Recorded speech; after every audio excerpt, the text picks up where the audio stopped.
Europa kopierar Kina. Inte retoriken, i verkligheten. Net Zero Industry Act, statliga subventioner. EU Chips Act, offentliga kapital till havledare. Buy European, preferens för egna leverantörer. Det här är inte tekniska justeringar. Det är industripolitik. Samma typ av verktyg vi i 20 år kallade snedvridande och marknadsfientliga när Kina använde dem. Och det mest avslöjande, vi ger det inte av styrka. Vi ger det för att vi inte längre har råd att låta bli. Och det leder oss till den verkliga frågan. Är EUs struktur överhuvudtaget vikt för det vi nu försöker bli? Den europeiska modellen vilade på 2 tysta antaganden. Billig rysk energi, amerikansk säkerhetsgaranti. Ingen debatterade dem. De bara fanns där, som en osynlig subvention till hela kontinentens välstånd. Sedan 2022 är båda borta. För många energiintensiva industrier ligger elpriser i Europa systematiskt högre än i USA. Det är inte en abstrakt statistik. Det är ett konkret beslut som fattas varje dag i varje styrelserum som frågar sig om nästa fabrik ska ligga kvar i Europa eller någon annanstans. Det betyder färre investeringar, produktion som flyttar, kapital som säkrar lägre kostnader. USA svarar med Inflation Reduction Act. Kina har i årtionden styrt kredit och energi politiskt. Europa svarar nu med industripolitik. Men här är skillnaden som avgör.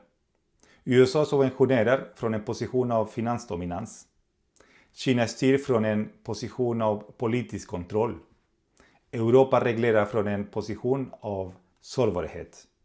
Och verktyg fungerar olika beroende på vem som håller i dem. Det här ser ut som ideologi. Det är det inte. Det är en kollision mellan 2 ekonomiska epoker inom samma union. Tyskland byggde sin styrka på globaliseringen efter 1989. Exportdriven, regelbaserat, beroende av öppna marknader. Frankrike har alltid varit mer bekväm med statliga dirigism och industriell strategi.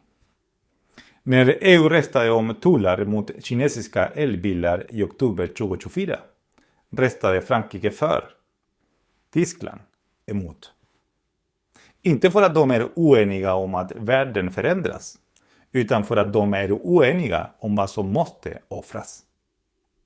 Det är inte höger mot vänster. Det är 1990 mot 2030. Men det verkliga problemet är inte oenigheten. Det är att EU är vikt för att reglera en marknad, inte för att agera snabbt som en geostrategisk aktör. Det är där sprickan nu blir synligt. Det största problemet är inte energi, det är kapital. Europa har ett sparande, men systemet är vikt för stabilitet, inte acceleration. Majoriteten av europeisk företagsfinansiering sker via banker, konservativ riskkultur, nationella regler, fragmenterade marknader. USA har kapitalmarknadsdominans, riskvilligt kapital som kan röra sig snabbt, skala upp en idé från garage till global aktör. Kina dirigerar kredit politiskt, snabbt, centraliserat, strategiskt. Europa är för decentraliserat för att styra, för reglerat för att accelerera. Mario Draghi uppskattade 2024 att Europa behöver runt 800 miljarder euro extra per år. Det är som att hitta en ny försvarsbudget varje år, fast för industri och teknik. Om staten lånar dem stiger skulden. Räntorna pressas upp, utrymmet för välfärd krymper. Om vi inte gör det sjunker investeringstakten. Teknologisk eftersläpning växer. Beroendet av amerikansk och asiatisk kapital ökar. Det är det verkliga valet. Här är den ovälskämda sanningen. Europa försöker kombinera 3 saker. Hög välfärd, strikt klimatpolitik, global industriell konkurrenskraft. Det fungerar i en unipolär värld. Men industripolitik är inte ett neutralt verktyg. Det flyttar inflytande från marknad till stat. Det innebär att politiker väljer vilka sektorer som ska vinna. Och det kostar. Alltid. Antingen högre skatter eller högre skuld. Eller lägre utgifter någon annanstans. Det finns inget gratis alternativ. Man kan inte vara domare och spelare samtidigt. Antingen är EU en regelmakare i en öppen värld. Eller så är EU en geostrategisk aktör i en fragmenterad värld. Att försöka vara båda riskerar att göra oss till ingen av dem. Väg 1. Gradvis marginalisering.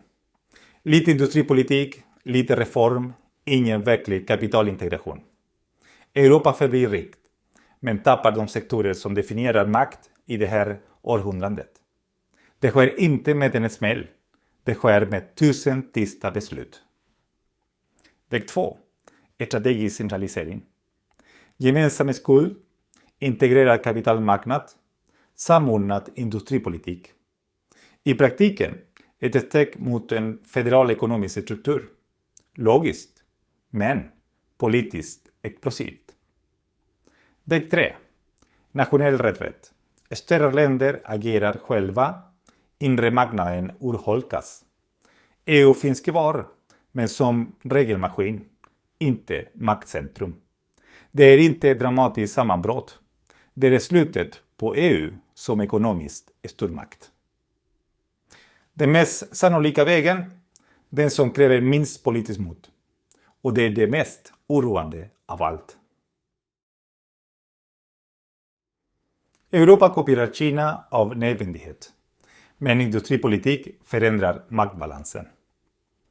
Den flyttar inflytande från marknad till stat. Från konsument till beslutsfattare. Från decentralisering till prioritering. Det är inte fel i sig. Men om vi använder verktygen utan att erkänna konsekvenserna riskerar vi att få kostnaden utan att få kraften. Frågan är inte om vi kopierar Kina. Frågan är om Europa är vikt för det vi nu försöker bli. Jag heter René Jaramillo. Det här är Faultlines. Vi går djupare än rubrikerna.